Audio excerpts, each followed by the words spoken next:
মোহাম্মদ আলী জিন্নাহ হুম। 1947 যখন পার্টিশন হলো তো পাকিস্তান চলে গেল, কিন্তু জিনার যে আত্মা সেটা থেকে গেল কংগ্রেসের মধ্যে। অনুপ্রবেশকারীরা যারা আছে তারা কিভাবে পশ্চিমবঙ্গের ইলেকটোরাল পলিটিক্স সেটা কিভাবে এফেক্ট করছে? ওরা সিস্টেমেটিক্যালি একটা জায়গায় সেটেল করে, তারপরে যে আছে যারা হিন্দু তাদেরকে ওরা মাইগ্রেট করিয়ে দেয়। তো সবাই চায় আগে ওরা টার্গেট করে বুথ। ইল্লিগাল ইমিগ্রেশনের নাগরিকত্বই কেন আপনার সাবজেক্ট? দেখুন, যখন সিএএ এর ব্যাপার 2019-এ হয়েছিল, পার্লামেন্ট থেকে একটা অ্যাক্ট এসেছিল। তারপরে আমরা দেখেছিলাম একটা মিস ইনফরমেশন ক্যাম্পেইন যে আছে পুরো দেশের মধ্যে ওটা চালানো হয়েছিল যে যদি সিএএ চলে আসে তো নাগরিকতা আমাদের দেশের মুসলমানের চলে যাবে। বাংলাদেশি আর রোহিঙ্গা অনুপ্রবেশকারীদের ফোর্স হচ্ছে, এরা আমাকে ইলেকশন হারতে দেবে না। তৃণমূলের একজন পঞ্চায়েত প্রধান তো বাংলাদেশি, সেটা তো কোর্টেও স্বীকার করেছে। ম্যাডাম খাতুন ছিল। অনুপ্রবেশ আর বর্ডার কন্ট্রোল এগুলো নিয়ে মুখ্যমন্ত্রী মমতা ব্যানার্জির স্ট্যান্ড কি?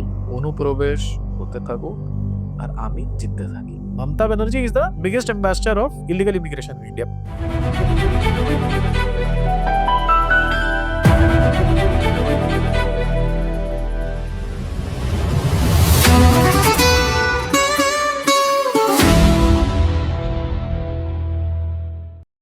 নমস্কার, আমার নাম প্রমিতা মুখার্জি। আজকে বাংলার রায় পডকাস্টে আমরা আছি সঞ্জয় ঘোষালের সাথে। সঞ্জয় দা হচ্ছেন একজন অথার। উনি Indian borders at stake, citizenship and illegal ইমিগ্রেশনের উপর একটা বই লিখেছেন। এটা ওনার বই।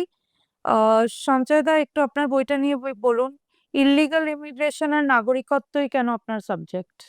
দেখুন, যখন সিএএ এর ব্যাপার 2019-এ হয়েছিল, পার্লামেন্ট থেকে একটা অ্যাক্ট এসেছিল। তারপরে আমরা দেখেছিলাম একটা মিস ইনফরমেশন ক্যাম্পেইন যে আছে পুরো দেশের মধ্যে ওটা চালানো হয়েছিল। স্পেশালি দিল্লিতে আমরা দেখলাম যে শাহিন বাগের নামে একটা অনেক বড় প্রোটেস্ট হয়েছিল। হুম।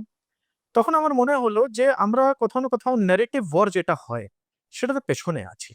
ওরা ন্যারেটিভ ওয়ারে আমাদের থেকে অনেক আগে আছে। সেটা একটা ইকোসিস্টেম, সেটা একটা কংগ্রেস ইকোসিস্টেম বলে নিন, একটা কমিউনিস্ট ইকোসিস্টেম বলে নিন। এই ধরনের যে শক্তিগুলো আছে, এদের কাছে আজকেও ন্যারেটিভের কন্ট্রোল আছে, যেটা আমাদেরকে অ্যাডমিট করতে হবে। তো তখন মনে হলো যে আমাদের দেশের যে সাধারণ মানুষ আর পশ্চিমবঙ্গের মধ্যে যে মানুষ, তাদের খুবই জানার এটা দরকার যে আমাদের দেশে চলছে কি? আমাদের দেশে আসলে ব্যাপারটা কি? কিভাবে ডেমোগ্রাফি চেঞ্জ হয়ে যাচ্ছে?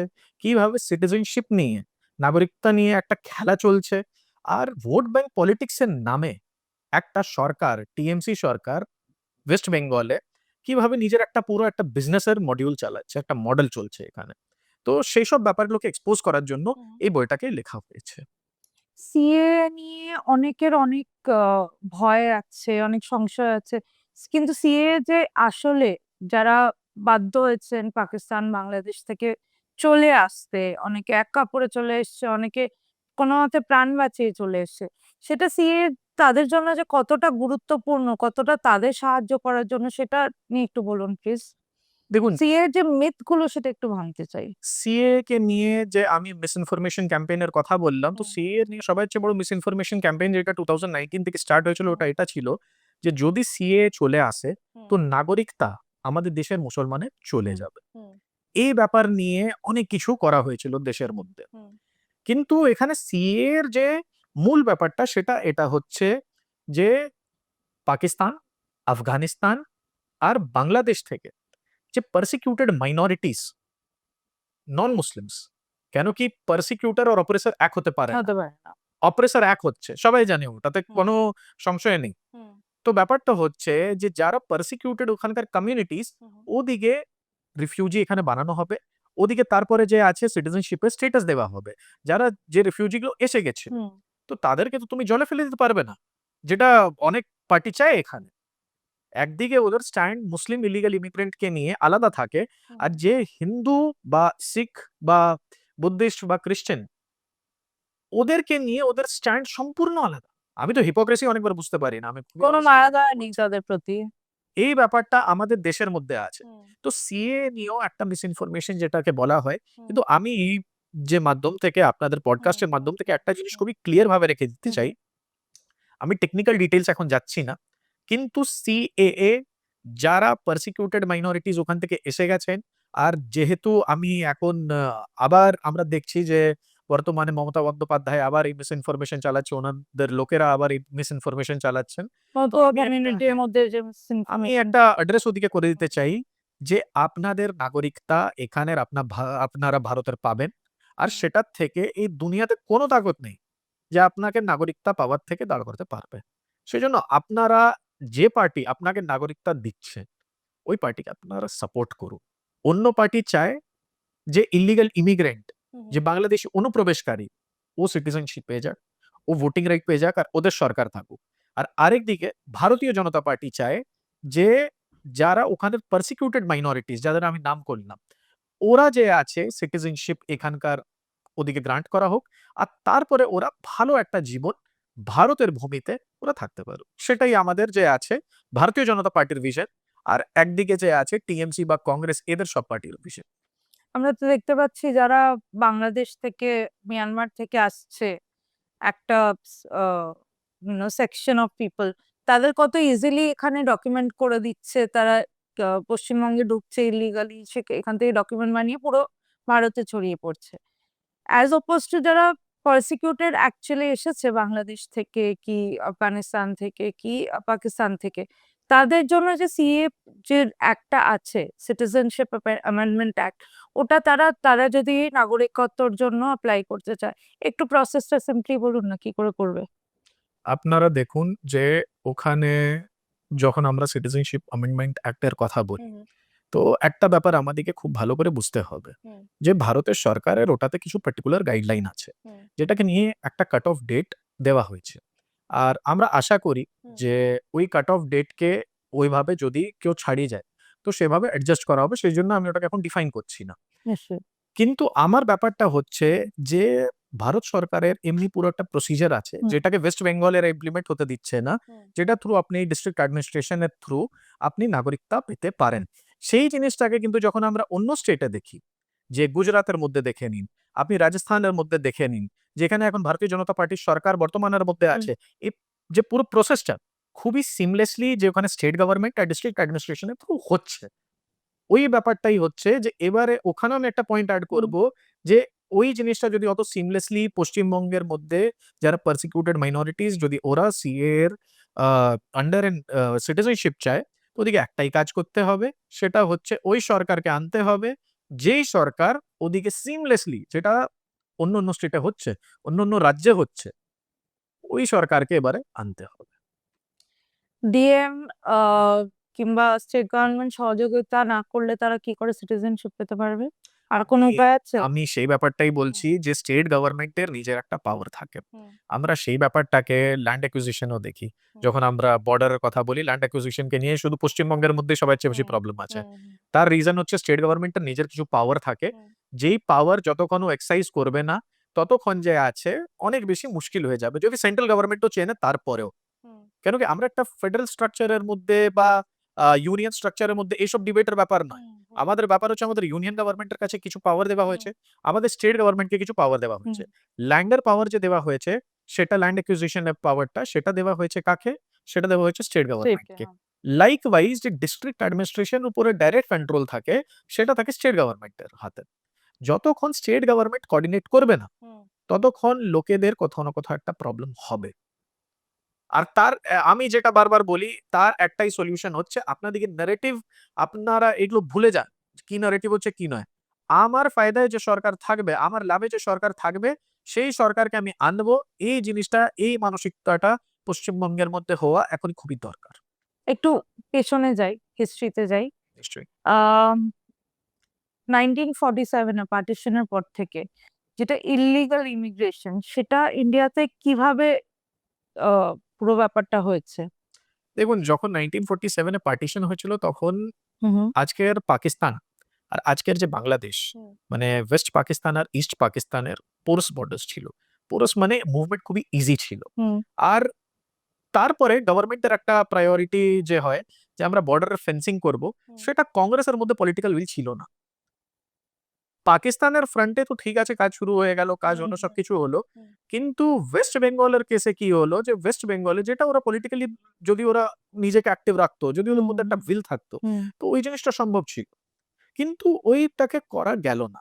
তো তখন তার জন্য কি হয় যে একটা মাইগ্রেশনের পুরো আমরা হিস্ট্রি দেখি যে এইখান থেকে বাঙালি মুসলমানরাও গেছিল বাংলাদেশ, আজকের যে বাংলাদেশ। হুম। তো ওখানে ওরা গিয়ে ভাবলো যে আমরা নিজের স্বপ্নের পাকিস্তানে যাচ্ছি। গিয়ে বছর, ১.৫ বছর, ২ বছরের মধ্যে মনে হলো, আরে না, এটা তো আমার স্বপ্নের পাকিস্তান নয়। হুম। আমি আবার ভারতে যাই। আর ভারতে ওরা এসে গেল ইজিলি।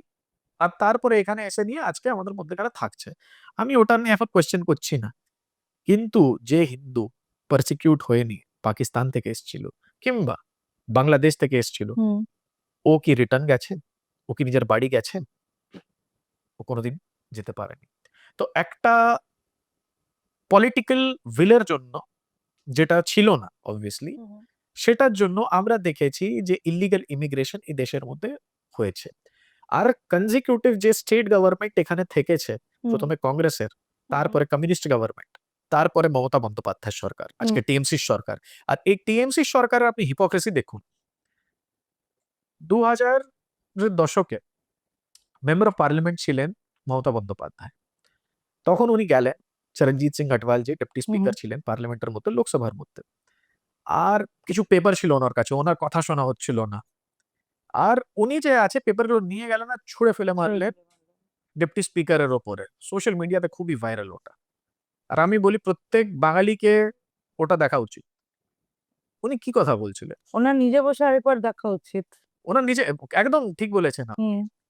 তো উনি বেসিক্যালি যে বাংলাদেশি ইল্লিগাল ইমিগ্রেন্ট, তারা যে ভোটার লিস্টে চলে এসছে আর ভোট দিচ্ছে, ওনার ওটার সাথে প্রবলেম ছিল। আমি তো বলি জেনুইন প্রবলেম ছিল। হুম। কিন্তু সেই প্রবলেমটা তখন যেটা ছিল এখন কোথায় গেল? এটার পেছনে রিজন আছে। আপনি দেখুন তখন যে আছে, এই যে পুরো ভোট ব্যাংকটা ছিল বাংলাদেশি ইলিগাল ইমিগ্রেন্টদের, এটা কমিউনিস্ট ভোট ব্যাংক ছিল। এরা বামপন্থের যে সরকার ছিল, বামপন্থী যে সরকার ছিল, তাকে সাপোর্ট করত। হুম। ইভেনচুয়ালি কি হলো যে এই যে পুরো ভোট ব্যাংকটা ছিল, ওটা মমতা বন্দ্যোপাধ্যায়ের দিকে চলে গেল। এবার নিজের ভোট ব্যাংকের এগেইনস্টে তো উনি বলবেন না। উনি জানেন আমি যদি পলিটিক্যালি এখানে আছি, তো ওদের কারণেই আছি। তো এইবারে যে আছে পশ্চিমবঙ্গের মধ্যে, আমিও দেখছি এখন গ্রাউন্ডে যেহেতু আছি, তো আমি দেখছি একটা কোথাও না কোথাও লোকেদের মধ্যে অ্যাওয়ারনেস এসছে। আর অ্যাওয়ারনেস বিল্ড হচ্ছে যে কিভাবে এত একটা হিপোক্রেসির থেকে ভরা একটা মুখ্যমন্ত্রী হতে পারে, যে কোথায় কোন স্ট্যান্ড ছিল আর আজকে আপনি কোন স্ট্যান্ড নিয়ে নিয়েছেন। আজকে এসআইআর দেখছি আমরা। আমি তো মানি এসআইআর সবার চেয়ে বেশি সাপোর্ট। যদি কোনো একটা মানুষকে করা উচিত, সেটা মমতা বন্দ্যোপাধ্যায় হচ্ছে। পার্লামেন্টে দাঁড়িয়ে গিয়ে যিনি চাইতেন যে ভোটার লিস্টের ক্লিন আপ হোক, এই কোনো তিনি illegal এখন কি immigrant- করে অপোজ করছেন? আমি সেটাই তো বলছি, এর চেয়ে বড় হিপোক্রেসি হতে পারে না। তো ওনার সবার চেয়ে বেশি সাপোর্ট করা উচিত। হুম। ওনার যে মিনিস্টাররা আছে, ওদিকেও এসআইআর কে সাপোর্ট করা উচিত, যারা এমএলএ রা আছে। কিন্তু আমরা দেখি পলিটিক্যাল একটা স্ট্যান্স আলাদা। কেন? আপনি একটা ভোট ব্যাংকে নিয়ে চলছেন, আপনি একটা ভোট ব্যাংকে আপিস করছেন, হুম। ওটাকে যা আছে আপনি খুশি রাখার একদম চেষ্টা করছেন। হুম। এটা অনেক বড় বাংলার জন্য আজকে সমস্যা। 1971 যেটা যুদ্ধ হয়েছিল, 1971 war, the liberation of Bangladesh, সেটার পর যে মাইগ্রেশন প্যাটার্ন ইস্ট ইন্ডিয়া হয়েছিল, সেটার কি ইম্প্যাক্ট হয়েছিল ইস্ট ইন্ডিয়ার উপর স্পেসিফিক্যালি? 1971 দেখুন, একটা তো আমাদেরকে কোথাও না কোথাও এই ব্যাপারটাকেও রিভিজিট করা উচিত যে আমাদের ইন্ডিয়ান আর্মি অনেক বড় নিজের একটা পাওয়ারের যে আছে পরিচয় দিয়েছিল, নিজের তাকতের পরিচয় দিয়েছিল। তার সাথে সাথে যে আছে আমাদের নেভাল ফোর্সেসও নিজের শক্তির পরিচয় দিয়েছিল।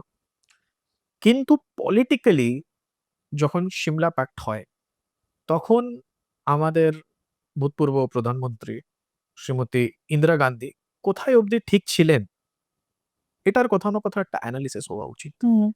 সেই সময় আমাদের কাছে একটা চান্স ছিল যে আমরা কাশ্মীর হয়ে গেল বা ওয়েস্ট বেঙ্গলে যে অনেক ব্যাপার ছিল, সেগুলোকে আমরা সেটেল করতে পারতাম। কিন্তু এই চান্সটাকে মিস করা হলো। হুম। আমরা ওদের 93,000 সোলজার্স আমরা ক্যাপচার করে রেখেছিলাম। এটা আমাদের ডিফেন্স ফোর্সেস এর হুম। মাইট ছিল। হুম। তো তারপরে আমরা দেখি যে ওখান থেকে যে মাইগ্রেশনের রাউন্ড পারসিকিউটেড কমিউনিটিজ এর, ওটা চলতে থেকে গেল। এমন নয় যে ওখানে সরকারের পরিবর্তন হলো, নতুন একটা দেশ হয়ে গেল, সবকিছু হয়ে গেল, তো ওই ইলিগাল ইমিগ্রেশন এসব বন্ধ হলো, এমনি কিছু হয়নি। ইলিগাল ইমিগ্রেশনও চললো, আর যে পারসিকিউটেড মাইনরিটিস ওদেরও মাইগ্রেশন চললো।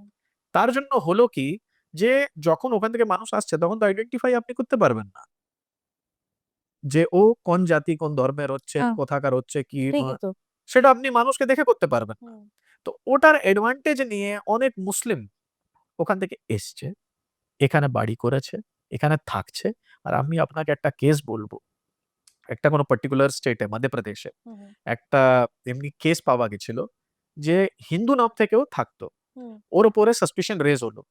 তো ওখানকার যে লোকাল এজেন্সি তারা ইনভলভ হলো, ওরা তারপরে ভেরিফাই করলো, পাওয়া গেল যে ওর রুটস যে আছে সেটা বাংলাদেশের হচ্ছে, কিন্তু ও হিন্দু নাম নিয়ে হিন্দু আইডেন্টিটি নিয়ে ওখানে থাকছিল। তো এইসব ব্যাপারকে যে আছে, যদি সেই সময় পলিটিক্যাল উইল হতো, এইসব ব্যাপার আমরা এইভাবে ফেস করতাম না। আপনি এটা এমপির ঘটনা বললেন, ওটা পশ্চিমবঙ্গে রোজ বেরোয়। আমি এমপি, আমি স্পেসিফিক্যালি এই জন্য বললাম কি এমপি অব্দি ব্যাপারটা পৌঁছে গেছে বা মহারাষ্ট্র অব্দি এটা পৌঁছে গেছে। আজকে হায়দ্রাবাদ থেকে যিনি এমপি, তার নিজের একটা ভোট ব্যাংক আছে বাংলাদেশি ইলিগাল ইমিগ্রেন্টের, যিনি হায়দ্রাবাদে জিতছে। হায়দ্রাবাদ কোথায়? তেলেঙ্গানাতে আছে। আর সেই তেলেঙ্গানাতে গিয়ে এরা যে আছে ইলেকটোরাল আউটকাম যেটা হয়, ইলেকশনের যে আউটকাম হয় সেটাকে ইনফ্লুয়েন্স করছে। এদের এত পাওয়ার। একটা কনস্টিটুয়েন্সি আছে এখন লোকাল বডি ইলেকশনে আমরা দেখলাম মুমরা বলে, নোংরা বলে। সেখানে একটা মালিগাঁও। জাতে নিয়ে বলছে হুম। কেসা হারায়। कैसा हराया। যদি বাংলাদেশি এরা পৌঁছেনি ওখানে, যদি বাংলাদেশি যারা অনুপ্রবেশকারী তারা হুম। পৌঁছেনি, তো এত কনফিডেন্স আসতে পারে না। মুমরাতে পর্যন্ত বাংলাদেশি ইলিগাল ইমিগ্রেন্ট আছে, কিন্তু যেহেতু এখানে ভারতীয় জনতা পার্টির সরকার আছে, হুম। সেই জন্য ওখানে অ্যাকশন নেওয়া হচ্ছে। হুম। অপারেশন পুশব্যাক ভারতীয় জনতা পার্টি অনেক জায়গায় চালাচ্ছে, অনেক রাজ্যে হুম। চালাচ্ছে। হুম। কিন্তু তার সবাই চেয়ে বেশি দরকার এখন পশ্চিমবঙ্গের মধ্যে। আপনি যখন সেন্টারকে শেষ করবেন, আপনি যখন নার্ভ সেন্টারে কাজ করবেন, তখন ওর একটা আলাদা অটোমেটিক্যালি রেজাল্ট হবে। হবে। এই যে এত পরপর যে সেন্ট্রাল গভর্নমেন্টস এসছে ওভার দ্য ইয়ার্স, তারা কিভাবে ইলিগাল ইমিগ্রেশনের ইস্যুটাকে নিয়ে কাজ করেছে ভার্সাস এখন এনডিএ সরকার কি করছে? দেখুন, আমি তো মানি যে মোহাম্মদ আলী জিন্নাহ হুম। 1947 এ যখন পার্টিশন হলো তো পাকিস্তান চলে গেল। কিন্তু জিন্নাহর যে আত্মা সেটা থেকে গেল কংগ্রেসের মধ্যে। আর ওই যে আত্মা ছিল সেইটাকে নিয়ে এরা কাজ করেছে। আমরা এটা দেখেছি। হুম। সেই জন্য যে আছে এদের খুবই একটা সফট পলিসি ছিল সবাইকে নিয়ে। হুম। আর ওই পলিসির জন্য আমরা দেখেছি এই প্রবলেমটা স্টার্ট হয়েছে। সেন্ট্রাল গভর্নমেন্টের কথা বলছি। আর বেশিরভাগ সময় যে আছে এরাই রাজ করেছে। এদের রাজ্যে এসব জিনিস হয়েছে। আমরা এটা দেখেছি। কিন্তু আজকে বর্তমানে আমাদের কাছে একটা এমন সরকার আছে, এনডিএ এর যে সরকার আছে, ভারতীয় জনতা পার্টির যে সরকার আছে, আমাদের প্রধানমন্ত্রী নরেন্দ্র মোদীজি লাল কিলা থেকে ওখান থেকে যখন স্পিচ দেন 15th অগস্টের 2025 এরই ব্যাপার বলছি, তো উনি দাঁড়িয়ে বলেছিলেন যে আমাদের দেশ এটাকে সহ্য করবে না। এক একটা বাংলাদেশি অনুপ্রবেশকারীকে, উনি অনুপ্রবেশকারী বলেছিলেন, ওনারও নিজের একটা প্রোটোকল আছে, কিন্তু উনি বলতে চাইতেন যে এক একটা যে অনুপ্রবেশকারী আছে, বাংলাদেশি অনুপ্রবেশকারী হতে পারে, রোহিঙ্গা অনুপ্রবেশকারী হতে পারে, তাদিকে দেশের মধ্যে রাখা হবে না। আপনি আমাদের স্বরাষ্ট্রমন্ত্রী উনি কিছুদিন আগেও বলেছেন। অমিত শাহজির বক্তব্য শুনুন, উনি প্রত্যেকটা মঞ্চের থেকে একটাই হুম। কথা বলেন, एक एक घुसपैठियों को चुन चुन करके हम निकालेंगे। এটা পলিটিক্যাল। যদি এই সরকার চলে এলো, যদি এনডিএ এর সরকার চলে এলো, ভারতীয় জনতা পার্টির সরকার চলে এলো, যদি বিজেপির সরকার পশ্চিমবঙ্গের মধ্যে বনে, তো আমার মনে হয় এখন থেকেই তৈরি হয়ে যাওয়া উচিত যারা অনুপ্রবেশকারী আছে। হুম। আর আমি তো বলি তৈরি হয়ে যাও, কিন্তু সরকার আসার থেকে দরকার হতে পারবে না এবারে। এসআইআর ভয়তে কতজন পালিয়েছিল। অনুপ্রবেশকারীদের সরকার চলে যাচ্ছে, ও লাস্ট এখন ভেন্টিলেটারে আছে। অনুপ্রবেশকারীদের যে সরকার, ও ভেন্টিলেটারে আছে। ওই ভেন্টিলেটর থেকে কখন যে আছে প্রাণ ত্যাগ হয়ে যাবে কেউ জানে না। আর তারপর যখন ভারতীয় জনতা পার্টির সরকার আসবে, হুম। ওরা পালাবারও চান্স পাবে না। সেই জন্য পরে হিউম্যান রাইটস এর নিয়ে যদি বড় বড় বক্তব্য দেবে, তো তখন কিছু হবে না। এখন টাইম আছে বাবা, পালিয়ে যাও। একটা রিকোয়েস্ট হচ্ছে আর ওয়ার্নিং হচ্ছে এটা। অনেকে বলে যে সেন্টারে তো এনডিএ সরকার আছে, বিএসএফ তো বর্ডার দেখছে, তাহলে কি করে আসছে অনুপ্রবেশকারীরা? আমি এই যে ব্যাপারটাকে আগেও বললাম, ল্যান্ড অ্যাকুইজিশন যতক্ষণ হবে না, বর্ডারটা হাওয়ায় তৈরি করবেন আপনি। বর্ডার জমির উপরে, ভূমির উপরে তৈরি হবে, হুম। হাওয়ার উপরে তৈরি হবে না। হুম। আর ওই ল্যান্ড অ্যাকুইজিশন যেটা হচ্ছে, সেটা স্টেট সাবজেক্ট হচ্ছে। যতক্ষণ স্টেট আপনাকে ল্যান্ড দেবে না, ততক্ষণ আপনি বর্ডার কোথা থেকে বানাবেন? এই প্রবলেমটা শুধু বর্ডারের হয় না, আমরা পশ্চিমবঙ্গের মধ্যে দেখি হুম। যে আমাদের রোড ট্রান্সপোর্টের যে মিনিস্ট্রি আছে কেন্দ্র হুম। সরকারের, হুম। তারা ওদের মাস্টার প্ল্যান খুব ভালো থাকে। আর আজকে নরেন্দ্র মোদীর যে সরকারের সবাই দেখছেন যে কি রোড ইনফ্রাস্ট্রাকচার তৈরি হয়েছে, কিন্তু সেখানে আপনি পশ্চিমবঙ্গের রাস্তাগুলো দেখুন, যে রোড ইনফ্রাস্ট্রাকচার সেটা কেন national highway problem? Versus state highway খুব ক্লিয়ারলি বোঝা যায়। আপনি একদম বুঝে যাবেন। চোখ বন্ধ করে বুঝতে পারবেন গাড়ি তো। আর অনেক জায়গায় যে আছে ন্যাশনাল হাইওয়ে যেখানে তৈরি হওয়ার প্ল্যান আছে, যেখানে কেন্দ্র সরকার নিজের টাকা লাগাবার জন্য তৈরি আছে, ইনফ্রাস্ট্রাকচার দেওয়ার জন্য তৈরি আছে, সেখানে পর্যন্ত এরা ল্যান্ড দেয় না। তারপরে বলবে কেন্দ্র সরকার আমাদের সাহায্য করছে না। সামনে চিংড়িহাটায় অল্প একটু জমির জন্য মেট্রো যেতে পারছে না। ওটা ভোট ব্যাংক পলিটিক্স। ওটা again vote bank politics. Vote আপনি bank কিসের জন্য politics, করছেন? আপনি ভোট ব্যাংক পলিটিক্স করতে চান, সেজন্য আপনি করছেন। Vote bank politics, how do you define vote bank politics? আর বেঙ্গলের জন্য এটা কিভাবে আর কিরকম ভাবে রেলেভেন্ট? দেখুন, ভোট ব্যাংক পলিটিক্স বেসিক্যালি হয় প্রত্যেকটা পার্টির একটা ভোট ব্যাংক হয়। হুম। প্রত্যেকটা পার্টির হয়। আর ওই ভোট ব্যাংকের জন্য তাদেরকে খুশ করার জন্য, তাদের অ্যাসপিরেশন অ্যান্ড অ্যাম্বিশন ওটার সাথে ম্যাচ করার জন্য আলাদা, আলাদা পার্টিরা আলাদা, আলাদা ধরনের কাজ করে। এইখানে ভোট ব্যাংক পলিটিক্স যেটা বর্তমানে ভারতের মধ্যে হয়ে গেছে, সেটা হচ্ছে একটা স্পেশাল কমিউনিটি, তাকে আমাকে খুশি রাখতে হবে। সে কোথাও 10% হতে পারে, 20% হতে পারে, 30% হতে পারে। আর তার সবার চেয়ে বড় কারণ হচ্ছে যে ওরা এন ব্লক ভোটিং করে। ওরা একদিকে ভোট করে। সেটা আমরা জানি। সেই জন্য আমরা সেই ক্ষেত্রে কি দেখেছি পশ্চিমবঙ্গের মধ্যে, যে এই ভোট ব্যাংক পলিটিক্স এর কারণে আলাদা, আলাদা পার্টি যারা এখানে থেকেছে, হুম। তারা এদিকে সাপোর্ট করতে, করতে গেছে। হিন্দু অ্যাসপিরেশন এর ওপরে। হুম। অনেক জায়গাতে আপনি পাবেন যে দুর্গাপূজা, যেটা পুরো ওয়ার্ল্ড এর মধ্যে ফেমাস হচ্ছে ওয়েস্ট বেঙ্গলের, সেটার রুট চেঞ্জ করা হয়। কেন করা হয়? এই ভোট ব্যাংক পলিটিক্স, এই ভোট ব্যাংককে খুশি রাখার জন্য। বিসর্জনের দিন চেঞ্জ করে দিচ্ছে। এটা তো আমি তো অনেক বেসিক আপনাকে ফান্ডামেন্টাল প্রবলেম বলছি। তো আপনি কাকে খুশ করছেন? আর এটা ওদের বোঝার চেয়ে বেশি আমাদের বোঝা উচিত। আমাদের যারা রাষ্ট্রবাদী মানসিকতার, হুম। আমাদের বোঝা উচিত যে যদি এই ব্যাপারটা করা হচ্ছে, কাউকে এইভাবে খুশি করা হচ্ছে, তো আমাকে দুঃখ দেওয়া হচ্ছে। আর যদি এইভাবে দুঃখ দেওয়া হচ্ছে, সেই সরকারকে আমরা থাকতে দেব না।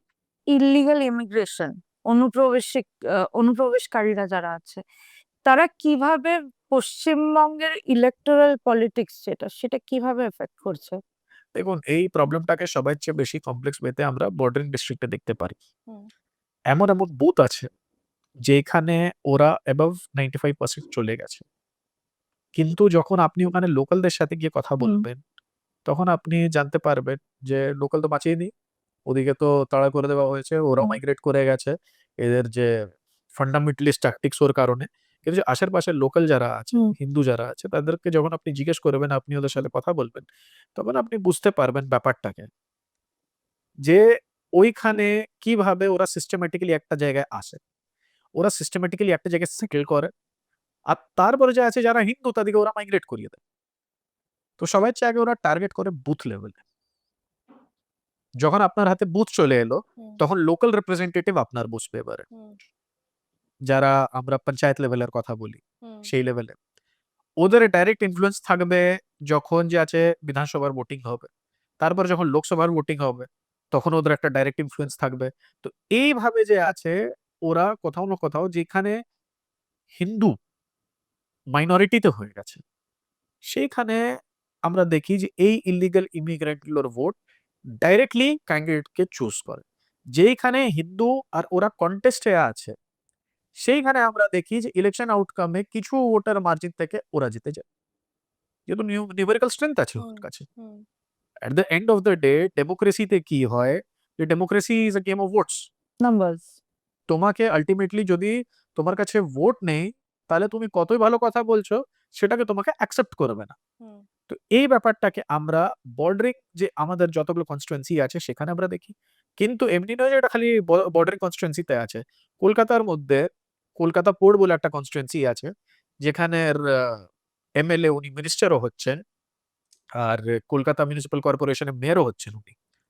দাঁড়িয়ে নিয়ে বলেন 50% যখন উর্দু বলার লোক হবে, যে 50% উর্দু বলবে যারা, উনি বলেন যে যার জন্ম ইসলামে হয়নি তার ভাগ্য খারাপ।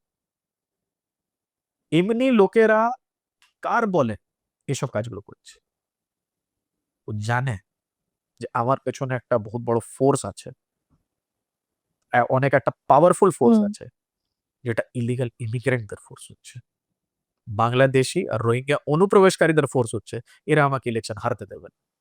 তো এই লোকগুলোকে যে আছে আমাদের খুব ভালো করে ডিল করার দরকার, খুব ভালো করে। একবার আপনি অনুপ্রবেশকারীদেরকে হাঁটিয়ে দিন, এদের ক্ষমতা নেই যে এরা নিজেরও শিক্ষিত। আর এটা আমি শুধু একটা এক্সাম্পল আপনাকে দিলাম, হুম। যেহেতু সবাই প্রমিনেন্ট এক্সাম্পল উনি হচ্ছেন। ওনার মতো অনেকগুলো যে আছে মার্কেটে স্যাম্পল ঘুরছে। তা তো ঠিকই, অনেক ডিস্ট্রিক্টেই ঘুরছে, একটা ডিস্ট্রিক্টে নেই। নিশ্চয়ই মুর্শিদাবাদেও দেখছি আমরা একই ব্যাপার। মালদা মুর্শিদাবাদে তো আপনি যদি পঞ্চায়েত লেভেলে আপনি চলে যাবেন, তো লোকেরা আপনাকে লোকালি বলে তো এ তো বাংলাদেশ থেকে এসছে, এর তো বাড়ি এখনো বাংলাদেশে আছে, যারা হুম। জিতে গেছেন হুম। ইলেকশন। তো ওখানেও আমি রাজ করব, এখানেও আমি রাজ করব, দেশের বিভাজনও করব, আর তারপরে এই দেশও আমার ওই দেশও আমার। তৃণমূলের একজন পঞ্চায়েত প্রধান তো বাংলাদেশি, সেটা তো কোর্টও স্বীকার করেছে। ম্যাডাম খাতুন ছিলেন। হুম। ম্যাডাম খাতুন যে আছে, তিনি এখনো থেকে আছেন কিন্তু পঞ্চায়েত প্রধান হিসেবে। না তো উনি তো টিএমসির প্রাইমারি মেম্বারের মধ্যে ছিলেন। টিএমসি প্রাইমারি মেম্বার হলে কি ইলিগাল ইমিগ্রেন্ট আরে ওটাই তো, থাকতে পারবে? তো এর চেয়ে বড় এক্সাম্পল কি চাই? এর চেয়ে বড় এক্সাম্পল যে আছে আপনাকে কি চাই? যে ব্যাপারটা ছিল সুলতানা ম্যাডাম আর খাতুন ম্যাডামের ঝগড়া চলছিল, হুম। নিজের মধ্যে নিজে এবারে লড়ে মরছে। হুম। তো আমরা ব্যাপারটা কেন জানতে পারলাম? ওদের লড়াইয়ের জন্য আমরা জানতে পারলাম। নিশ্চয়ই, না তো এরকম এটাও তো বদলে নাচিয়ে বিজেপি রোল নেই, এটাতে তো অন্য কোনো পার্টির কোনো রোল নেই, নিজের মধ্যে ওরা লড়ছে। কিন্তু ওটা থেকে ব্যাপার একটা এক্সপোজ হলো, অনেকই সিরিয়াস ব্যাপার এটা, হুম। যে illegal immigrants are present in West Bengal. এটা আমরা এসআইআর যখন স্টার্ট হলো তখন ওদের কাছে একটা ইনফরমেশন চলে গেল হুম। যে এবারে আমাদেরকে তাড়া করা হবে। তো একটা সেকশন উঠে নিয়ে যেতে স্টার্ট করে দিল। তারপরে মমতা বন্দ্যোপাধ্যায় আবার দাঁড়িয়ে নিয়ে ইন্স্যুরেন্স দিতে নিজের যেমন স্টার্ট করেন উনি স্টার্ট করে দিলেন ভেতরে ভেতরে। আর তারপরে ওরা দাঁড়িয়ে গেল, আর ওরা এখন ওয়েট করছে যে ইলেকশনের কি আউটকাম হবে। কিন্তু এটা ওরা বুঝতে পারছে না যে ইলেকশনের আউটকাম গ্রাউন্ডে এখন ক্লিয়ার আছে, যে ইলিগাল ইমিগ্রেন্টদের আগেনস্টে ভোট করা হবে। আর যখন ইলিগাল ইমিগ্রেন্টদের আগেনস্টে ভোট করা হবে, তো ওদের যে সরকার ওদিকে রাখবে না, সে সরকার আসবে, ভারতীয় জনতা পার্টির সরকার আসবে, আর ওদের এখানে দিনকাল শেষ, ওদের যেতে হবে। সেন্টার কি কোনো পলিসি আছে এক্স্যাক্টলি কি ডিপোর্টেশন কি করবে, কিভাবে করবে, কোনো টাইম লাইন কি কিছু? দেখুন সেন্টারের কাছে অলরেডি যে আছে ফরেনার্স দিকে নিয়ে আর ইলিগাল ইমিগ্রেন্ট দিকে নিয়ে অ্যাক্ট আছে। আমরা স্টেট গভর্নমেন্টের লেভেলে যখন দেখি আসামের কাছে সবার চেয়ে ভালো অ্যাক্ট আছে হুম। ডিপোর্টেশনের। হুম। তো এখানে আমার মনে হয় যে যতক্ষণ ভারতীয় জনতা পার্টির সরকার ওয়েস্ট বেঙ্গলে বনবে না, হুম। ততক্ষণ যেভাবে অ্যাক্ট আমরা যত স্ট্রিক্ট পলিসি আমরা চাই সেটা আসতে পারবে না, সেটা আনা খুবই মুশকিল। কিন্তু হ্যাঁ, পলিটিক্যাল উইলের যেখানে অব্দি ব্যাপার আছে, পলিটিক্যাল উইল তৈরি আছে। যেই দিন এখানে গভর্নমেন্ট চেঞ্জ হবে হুম। হুম। সেই দিন যে আছে আপনি নিয়ে চলুন এই ব্যাপারটা, যে ওখানে একটা এমন পলিসি আসবে যেটা এক একটা ইলিগাল ইমিগ্রেন্টকে আইডেন্টিফাই করে ডিপোর্ট করবে। অনুপ্রবেশ আর বর্ডার কন্ট্রোল, এগুলো নিয়ে মুখ্যমন্ত্রী মমতা ব্যানার্জির স্ট্যান্ড কি? অনুপ্রবেশকে নিয়ে খুবই ক্লিয়ার স্ট্যান্ড ওনার। অনুপ্রবেশ হতে থাকুক আর আমি জিততে থাকি, ওনার ফর্মুলা হচ্ছে ওটা। ওই ফর্মুলার উপর উনি কাজ করছেন, ভোট ব্যাংক। Vote bank. আর ওই ফর্মুলার উপরে আপনি ভাবুন যে এইবারে তো উনি আর থাকবেন না, সেটা তো ফর শিওর। কিন্তু 15 বছর রাজ করা সেই ইলিগাল ইমিগ্রেন্টের ভোট ব্যাংক নিয়ে, এটা একটা দেশের জন্য কেস স্টাডি হচ্ছে যে কিভাবে দেশ বিরোধী কাজ করে নিয়ে আপনি 15 বছর হুম। এইভাবে গভর্নমেন্ট ফরমেশন করতে পারেন। এটা পুরো দেশের জন্য একটা কেস স্টাডি হচ্ছে। এটা তো তো উনি সিপিএম এর থেকে শিখে এসেছেন কি করে ইলিগাল ইমিগ্রেন্টদের ভোট ব্যাংকে কনভার্ট উনি করতে হয়। উনি প্লেবুক যেটা হয় সেটাকে একদম সিপিএম থেকে ইম্পোর্ট করেছেন, শুধু Copy পেপারে paste। লিখে দিয়েছেন টিএমসি, ব্যাপারটা ওটা। আর যেখানে অব্দি বর্ডার ম্যানেজমেন্টের ব্যাপার, তো আমরা দেখেছি যখন আমরা মানে কেন্দ্রীয় সরকার বিএসএফ এর জুরিসডিকশনকে বাড়াবার কথা হয়েছিল আর বাড়ানো হয়েছিল, তখন কিভাবে ঝামেলা করেছিলেন? বিএসএফ এর যে আমাদের সোলজার তাদেরকে হ্যারাস করার কাজ করেছিলেন, কেন উনি করেছিলেন? কথায় কথায় সুপ্রিম কোর্ট যান, এটা নিয়ে হচ্ছে সুপ্রিম কোর্ট গেছিলেন কি? নিশ্চয়ই গেছিলেন, যে ফেডারেল স্ট্রাকচার যে আছে সেটা থ্রেটে আছে, ওনার গভর্নমেন্ট গেছিল। আর মাননীয় সুপ্রিম কোর্ট ভালো করে জানা যে দেশে হিতে কি আছে,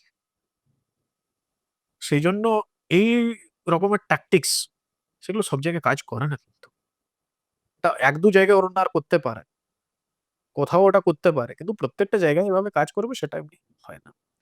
তো সেই জন্য বর্ডার ম্যানেজমেন্টকে নিয়ে তো আমি বলবো, যদি 10 এর মধ্যে গ্রেডিং হলো তো ওনার তো -10 পাওয়া উচিত, 0 to 10 এর মধ্যে ওনার -10 পাওয়া উচিত। হুম she is the biggest ambassador of illegal immigration in India. Mamata Banerjee is the biggest ambassador of illegal immigration in India. কাউকে কোনো এটা আমি ডাউট থাকা উচিত নয় এটা নিয়ে। আর সেই জন্য 2026 এই যে ভোট হবে, তো ওনার আমার মনে হয় এটা লাস্ট ইলেকশন হবে।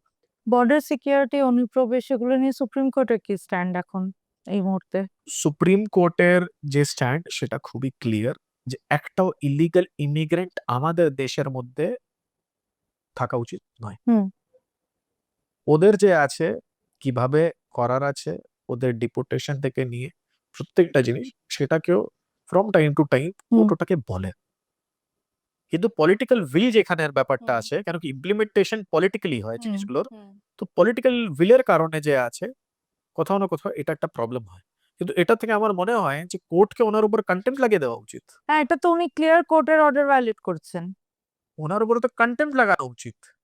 ডাইরেকশন যখন ডিফাইন করে দেওয়া হুম হচ্ছে, তো আপনার পলিসি থাকা উচিত। হুম ওয়েস্ট বেঙ্গল গভর্নমেন্ট যে হুম এখন চলছে টিএমসির, ওদের একটা পলিসি দেখিয়ে দিন হুম যেখানে ওরা ইলিগাল ইমিগ্রেন্টদের নিয়ে কোনো একটা সলিউশন বানিয়েছে। একটা আমাকে পলিসি দেখিয়ে দিন, কিছু নেই। এখানে তো শুধু ইলিগাল ইমিগ্রেন্ট ভোট ব্যাংক না, এখানে তো ইলিগাল ইমিগ্রেন্ট টেররিস্টও ধরা পড়ছে। নিশ্চয়ই, আরে টেররিস্টের মডিউল কাজ করছে, যারা বাংলাদেশের মধ্যে হুম টেররিস্ট হচ্ছে তাদেরকে ওয়েস্ট বেঙ্গল থেকে পাওয়া হচ্ছে, কলকাতা থেকে ওরা বেরিয়ে যাচ্ছে, মুর্শিদাবাদ থেকে বেরিয়ে যাচ্ছে, দিনাজপুর থেকে বেরিয়ে যাচ্ছে। পুরো দেশের মধ্যে যে আছে টেররিস্ট মডিউলের, আজকে তোমার মনে হচ্ছে এদের টেররিস্টদের ক্যাপিটাল হয়ে গেছে মমতার রাজে। দিল্লির থেকে যে টেরর অ্যাটাকের একখানা ব্যাপার ছিল, সেটার জন্য তো টেররিস্ট প্ল্যানিং হচ্ছিল কলকাতায় বসে। আপনি দেখুন না, সেটাই সবচেয়ে বাংলাদেশি বড় কারণ। টেররিস্ট। হঠাৎ করে কোনো বাড়ির মধ্যে দেখবে বম ফেটে গেছে, কোনো রাজ্যে হয়ে গেল, কি হলো বাবা, বম ফেটে গেছে, লোকেরা ভয় খেয়ে গেছে, হলো কি? তো যে রাজ্যে আপনি ভাবুন যে ফ্যাক্টরির জায়গায়, মানে টাটার ফ্যাক্টরির জায়গায় যেখানে বম্বের ফ্যাক্টরি চলছে, বম্বের ফ্যাক্টরি লাগানো হচ্ছে, সে রাজ্যে কি হবে আপনি বলুন? আর সব এগুলো মমতা রাজের আশীর্বাদ। মমতা রাজের আশীর্বাদ আমরা সবাই পাচ্ছি, আমরা দেখছি। সেই জন্য আমাদেরকে বুঝতে হবে, আমাদেরকে বাঙালিদিকে বুঝতে হবে যে কিভাবে এই পুরো যে বিষয়টা চলছে সেটা আমাদেরকে কোন স্ট্যান্ড রাখার আছে, আর আমাদের ইলেকশনে কোন পার্টিকে ভোট করার আছে, ওই পার্টিকেই ভোট করতে হবে যে পার্টি ডক্টর শ্যামাপ্রসাদ মুখার্জির আদর্শে চলে তৈরি হয়েছে, যিনি বেঙ্গলি হিন্দু হোমল্যান্ড মুভমেন্ট দিয়েছিলেন, যিনি আজকের পশ্চিমবঙ্গ রাজ্য আমাদেরকে দিয়েছিলেন, ওনারই পার্টি আজকে বাংলাকে আবার বাঁচাতে পারবে, আর এই পুরো দেশকে বাঁচাতে পারবে। ওয়েস্ট বেঙ্গলে বর্ডার ম্যানেজমেন্টের জন্য কি কি স্ট্রং পলিসি আনা উচিত? সবার চেয়ে প্রথমে ল্যান্ডের যে ব্যাপার, সেটাকে আমাদেরকে খুবই ক্লিয়ার ভাবে রাখতে হবে। ল্যান্ড একুইজিশন যতক্ষণ ঠিক হবে না, যেটা আমি আগেন অ্যান্ড আগেন বলছি, যে স্টেট সাবজেক্ট হচ্ছে, তো এটাকে সবার চেয়ে আগে আমাদেরকে ঠিক করতে হবে। বর্ডারে যে ফেন্সিং এর ব্যাপার আছে সেটাকে আমাদেরকে ঠিক করতে হবে। তারপরে যে আছে ম্যানেজমেন্টে, দেখুন বিএসএফ এর দিক থেকে এমন না যে কোনো কমি আছে, কিন্তু যে পলিসি লেভেলে যে স্টেট গভর্নমেন্ট থেকে হেল্প পাওয়া উচিত, সে হেল্পটা এখন পাওয়া যাচ্ছে না আপাতত, সে হেল্পটা আমাদেরকে পেতে হবে। আর তারপরে যে আছে আপনি দেখুন যে মার্চ 2026 এর একটা টার্গেট আছে মাননীয় প্রধানমন্ত্রী, মাননীয় গৃহমন্ত্রীর, হুম যে আমাদেরকে নাক্সালিজমকে শেষ করার আছে। আপনি দেখুন এক সময় মনে হতো এই যে নাক্সালিজম সেটা শেষ হবে না ভারত না থেকে, হুম হয়ে গেছে, সবাই সারেন্ডার করছে না, তোমারা মেরে দিচ্ছে মেরে তাদেরকে। দিচ্ছে। খুবই ক্লিয়ার পলিসি খুব ওটা। Clear policy. হ্যাঁ যে সময় আসছে এক একটা অনুপ্রবেশকারীকে বুঝে যাওয়া উচিত যে ওদেরও এবারে কাউন্টডাউন শুরু হয়ে গেছে, চলছে।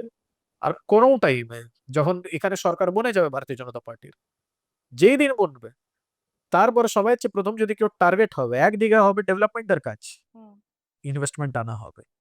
বেঙ্গল বিজনেস সামিট শুধু দেখাবার জন্য হবে না, যেটা এখন মমতা রাজের হয়। ইনভেস্টমেন্ট সত্যিকারের আসবে।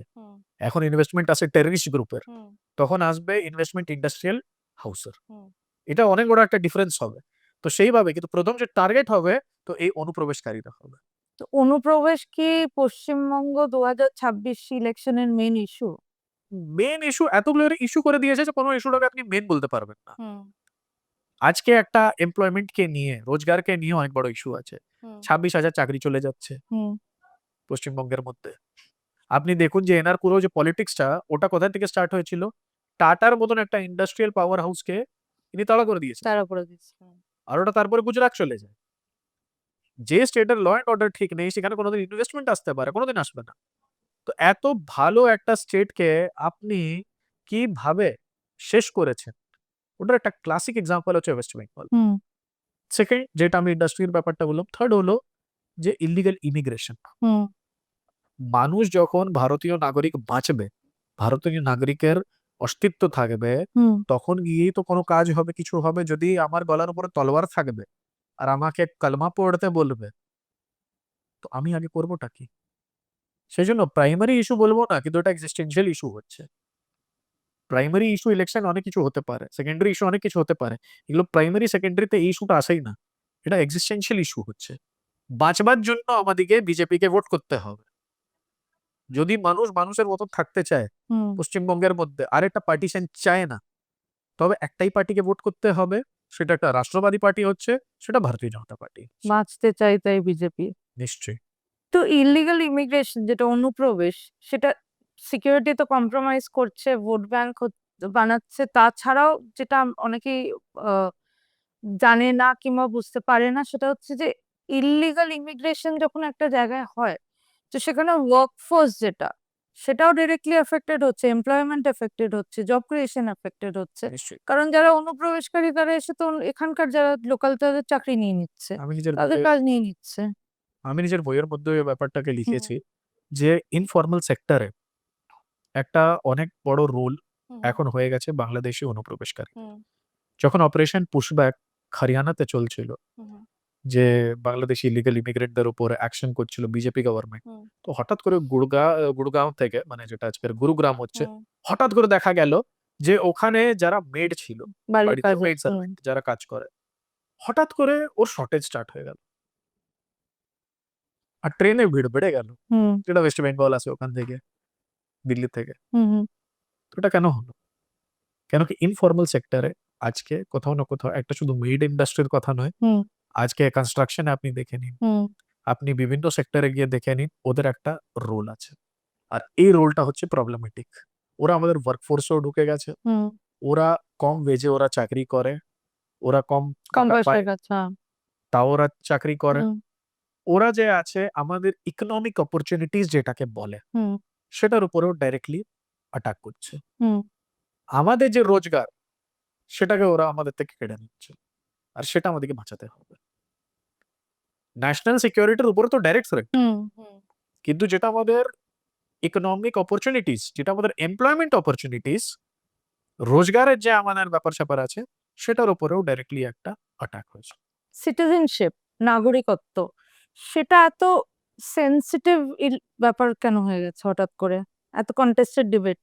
সিটিজেনশিপ একটা এমন ব্যাপার হচ্ছে যে, যে দেশ নাগরিকতাকে বোঝে, নাগরিকতার কি কি প্যারামিটার আছে সেটা বুঝে, ওই দেশ আর ওই সোসাইটি সিটিজেনশিপকে সবসময় থেকে সিরিয়াসলি নিয়ে চলে। আপনি আজকে চলে যান ইউএসএ, এত ইজিলি যদি আপনি সিটিজেনশিপ পেয়ে যাবেন, তো বলুন পাবেন না। এই অ্যাওয়ারনেসটা এবারে কোথাও না কোথাও ভারতীয়দের মধ্যে এসছে, যে আমাদের যে নাগরিকতা যেটা আছে, সেটা এত ইজি নয় পাওয়া, আর ইজি হওয়া উচিত না। তো এমন নয় যে এই প্রবলেমটা আজকে আসছে, এই প্রবলেমটা আসামের মধ্যেও অনেক টাইম থেকে থেকেছে। সেজন্য আমরা আসাম এজিটেশন দেখেছি, আমরা আসাম অ্যাকর্ড অব্দি দেখেছি। এটা ওয়েস্ট বেঙ্গলে হলো না। ওয়েস্ট বেঙ্গলে ডিবেটটা একটু লেট এসছে, টাইম লেগেছে, অনেক ম্যানিপুলেশন করা হয়েছে তো আমাদের এখানে লোককে, হুম। সেই জন্য টাইম লেগেছে। কিন্তু ব্যাপারটা হচ্ছে এটা আজকে এই জন্য এসছে কেন কি আজকে সামান্য মানুষ, বাংলার সামান্য মানুষ এই কথাটা বুঝতে পারছে যে আমার যে আছে সিটিজেনশিপের ওপরে অন্য কোনো দেশের সিটিজেন এসে নিয়ে একটা থ্রেট তৈরি করে দিয়েছে। আজকে সেই জন্য এই বিষয়টা এত বেশি এত বড় ইস্যু হয়ে গেছে। নিশ্চয়ই। বর্ডারকে আরো সিকিউর, আরো এফিশিয়েন্ট করতে কি কি স্টেপ নেওয়া যেতে পারে? প্র্যাকটিক্যালি কি কি করা যেতে পারে এই মুহূর্তে? প্রথম যেটা আমি সবসময় বলি, ফেন্সিং অফ দ্য বর্ডার্স, ওটা সবার চেয়ে বড় প্রায়োরিটি হচ্ছে। হুম। যতক্ষণ ওটা করবে না তো কিছু হবে না। সেকেন্ড হচ্ছে আপনাকে টেকনোলজিক্যাল ইমপ্রুভমেন্ট করতে হবে। আপনি এআই ইউজ করুন, আপনি ড্রোন টেকনোলজি ইউজ করুন। হুম। আলাদা, আলাদা যে আমাদের কাছে রিসোর্স এভেইলেবল আছে সেগুলোকে ইউজ করুন। সেটা থেকে এইসব ব্যাপারগুলোকে আমরা কন্ট্রোল করতে পারি। থার্ড হচ্ছে বর্ডারিং ডিস্ট্রিক্টের যে ওখানকার ম্যানেজমেন্ট, সেটাতেও একটা আলাদা করে ইলিগাল ইমিগ্রেশন পলিসি ওখানে আমাদেরকে ইমপ্লিমেন্ট করা উচিত। যেটা দেখতে পারবে, যেটা ট্র্যাক করতে পারবে যে যদি কোনো আনইউজুয়াল মুভমেন্ট বুঝতে পারে বর্ডার থেকে, তো কিভাবে এটা হচ্ছে, কিভাবে এটাকে কাউন্টার করা হবে। এইসব জিনিসগুলো অনেক বেশি ইম্পোর্টেন্ট হয়ে যায়। তো আমাদেরকে দেখতে হবে যে এই ৩ টে যে আছে, ১ম হয়ে গেল যে বর্ডার ফেন্সিং, সেকেন্ড হয়ে গেল আমাদের যে টেকনিক্যাল ব্যাপার আছে, আর থার্ড হয়ে গেল অ্যাডমিনিস্ট্রেটিভ। এই ৩ টেকে আমাদের কিভাবে সিকিউর করার আছে। কিন্তু আমি একটা কথা বলি, বর্ডার বলতে আমরা সবাই ভাবি সারাক্ষণ পুরোটাই ল্যান্ড বর্ডার। পশ্চিমবঙ্গে অনেক জায়গা আছে এখানে নদীটাই বর্ডার, কি জঙ্গল বর্ডার, কি পাহাড় বর্ডার, সেখানে কি করে করবেন? এটা নিত্যানন্দ রায়জিকে একটা পার্লামেন্টে কোয়েশ্চেন জিজ্ঞেস করা হয়েছিল এমওএস হোম। আর ওটার উনি উত্তর দিয়েছিলেন। আর তখন অনেক হিউ অ্যান্ড ক্রাই হয়েছিল। মানে অনেক ঝামেলা, অনেক বেশি ঝামেলা হয়েছিল। তখন স্বরাষ্ট্রমন্ত্রী অমিত শাহজি স্টেটমেন্ট দিয়েছিলেন কি বাংলার বর্ডার এমনি कि पटना की तरह वो सपाट नहीं है। মানে ওনার বলার মানে ছিল যে বর্ডার এমনি হয় না যে কোনো আপনি শহর চলে গেলেন আর একদম আপনি স্মুথ অমনি পেয়ে গেলেন, এমনি করে বর্ডার হয় না। বর্ডারে অনেক টাফ টেরেন থাকে যেখানে কোনোদিন বর্ডার ওইভাবে তৈরি হবে। হুম। কিন্তু এই চ্যালেঞ্জটা তো শুধু ওয়েস্ট বেঙ্গলের ফ্রন্টে নেই, এটা তো চাইনারও ফ্রন্টে আছে আমাদের সাথে। এমন তো নয় যে ওটা বাংলাদেশ আর ওয়েস্ট বেঙ্গলের ব্যাপার হচ্ছে, আচ্ছা। ওটা পাকিস্তানের সাথেও আমাদের সঙ্গে অ্যাপ্লিকেবল হয় ব্যাপারটা। কিন্তু ওইখানে কিভাবে ম্যানেজমেন্ট হচ্ছে? যদি এইখানে হচ্ছে না, হুম। ওটা তো স্পেসিফিক স্টেটের প্রবলেম হচ্ছে। আপনি প্রত্যেকটা জায়গায় বর্ডার বানাতে পারবেন না। That is not feasible, that is not possible. এটা সত্যি হচ্ছে। কিন্তু যেখানে বানাতে পারবেন, সেখানে বানাতে হবে। যেইখানে বর্ডার তৈরি হবে না সেইভাবে, সেখানেও আলাদা, আলাদা মেকানিজম আছে। বিএসএফ এর যদি আপনি পুরো পলিসি পড়বেন, তো ওরও আলাদা মেকানিজম আছে। যে ওরা কিভাবে বর্ডারটাকে প্রোটেক্ট করবে। কিরকম সেখানে মেকানিজম? আলাদা, আলাদা মেকানিজম হয়, যেখানে ওরা ডিপ্লয় করে নিজের টেকনোলজিক্যাল ব্যাপারগুলোকে। আর ওরা এগুলোকে খুবই কনফিডেন্সিয়াল রাখে। এটা পাবলিকের মধ্যে এভেইলেবল নেই। আমি শুধু আপনাকে একটা ডেটা পয়েন্ট দিয়ে দিলাম যে বিএসএফ এর কাছে বা ইন্ডিয়ান গভর্নমেন্টের কাছে এমনি মেকানিজম তৈরি আছে, যেই মেকানিজমের মাধ্যম থেকে ওরা ওই জিনিসটাকেও যত সম্ভব হয় অতটা ওরা কন্ট্রোল করে। ডেমোগ্রাফিক চেঞ্জেস যেটা, ঠিক আছে, সেটা বর্ডার ডিস্ট্রিক্টে সোশ্যাল কোহেশন যেটা, মানে যেটা আহ সামাজিক লেভেলে, সেটা কিভাবে এফেক্ট করছে ওয়েস্ট বেঙ্গল? আপনি সোজা, সোজা ব্যাপার দেখুন না। যেই জায়গাতে আপনি একটা ধর্মবিশেষকে নিয়ে আসবেন, ওদের নিউমেরিক্যাল স্ট্রেংথ এত আপনি বাড়িয়ে দেবেন, সেখানে কি কোনোদিন পিস হতে পারে? শান্তি হতে পারে? এটা পসিবল না। আর ওই সমাজ যার ইতিহাস আছে যে এই দেশের মধ্যে পার্টিশন করেছে, সেটা সত্যি নয়। আপনি যতই সত্যি বলতে চাইছেন না, কেউ সত্যি বলতে চাইছে না। কিন্তু এই ফ্যাক্টটা কোথাও চেঞ্জ হয়ে যায় না যে এই দেশের যে পার্টিশন হয়েছিল সেটার কমিউনাল বেসিস ছিল। হুম।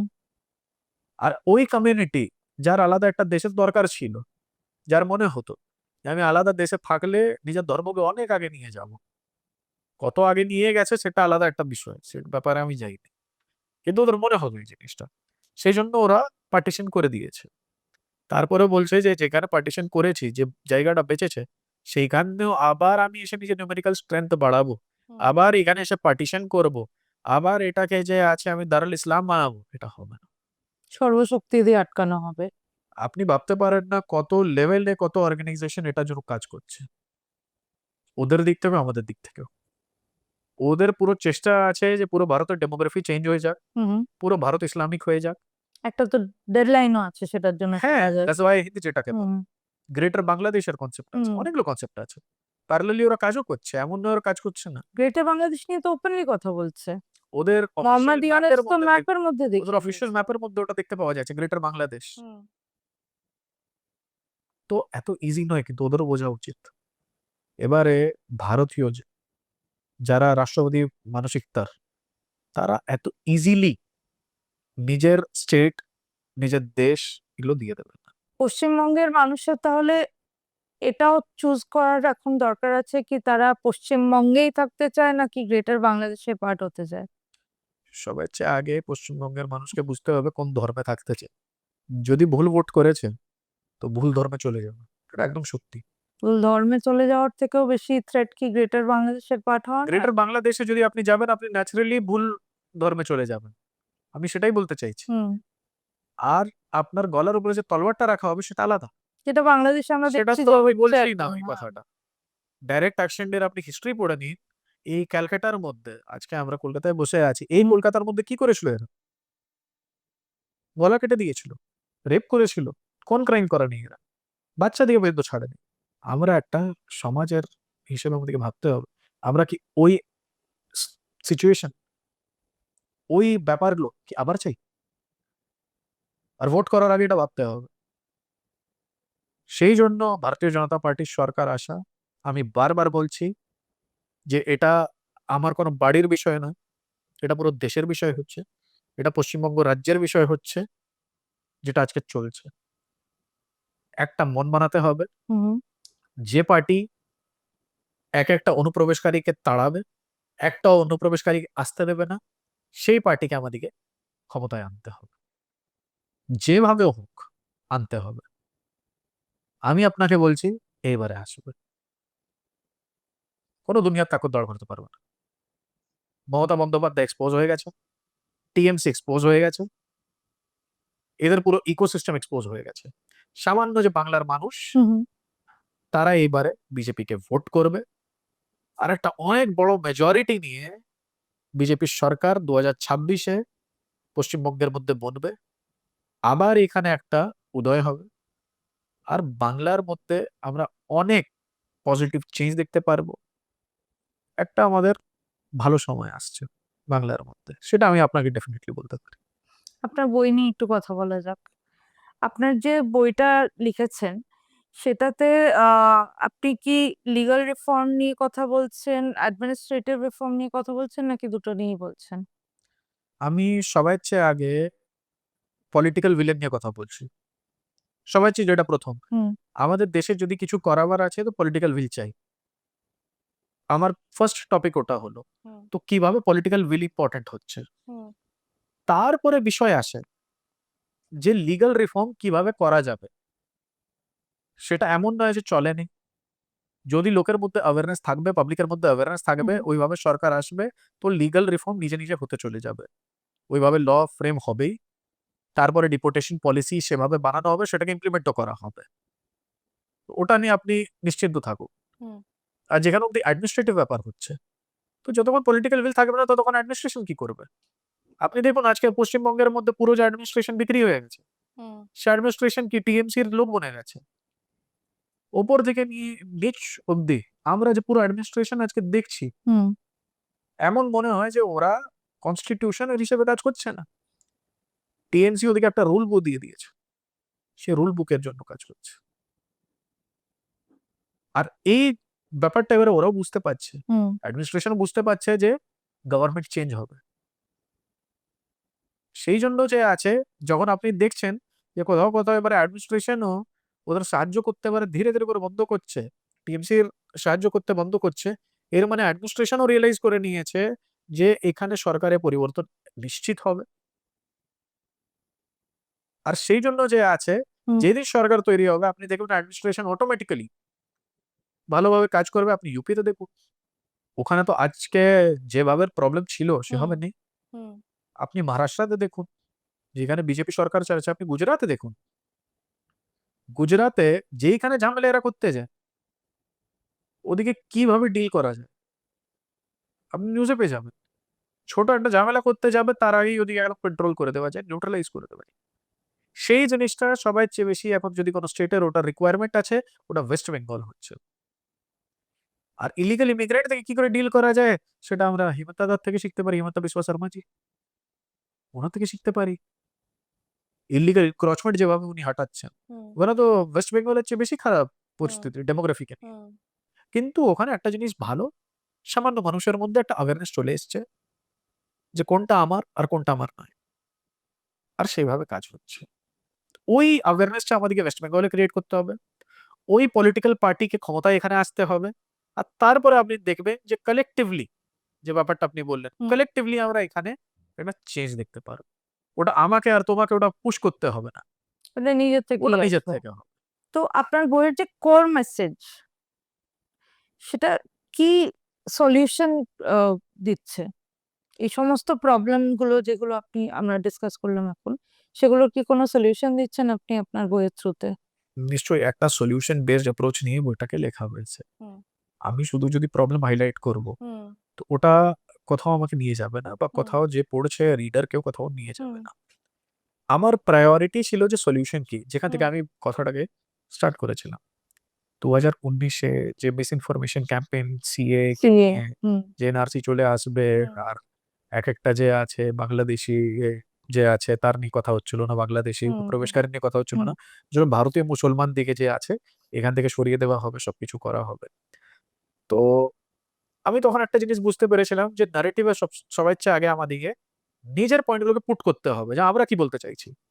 তো আমি একটা কম্প্যারিজন দিয়েছি বইয়ের কোর মেসেজে, that this is BJP for you and this is the policies of the other parties.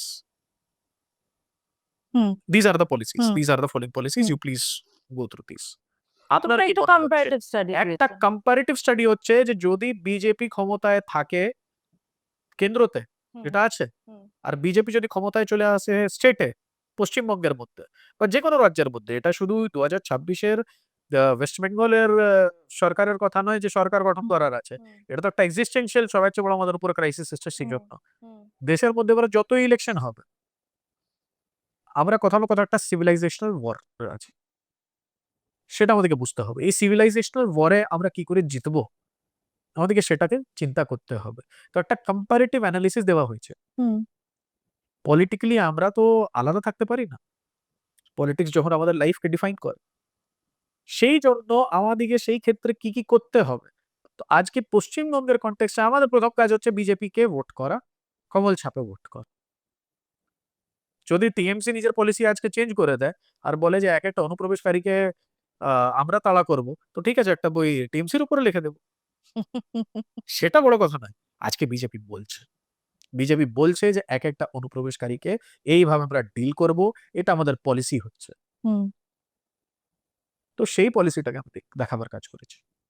তো আজকের কোর মেসেজ এটা হচ্ছে, যদি আপনি বাঁচতে চান, বাঙালি হয়ে বাঁচতে চান, বাংলাকে বাঁচাতে চান, তো একটাই পার্টিকে 2026-এ নিয়ে আসতে হবে ক্ষমতায়, সেটা ভারতীয় জনতা পার্টি হচ্ছে।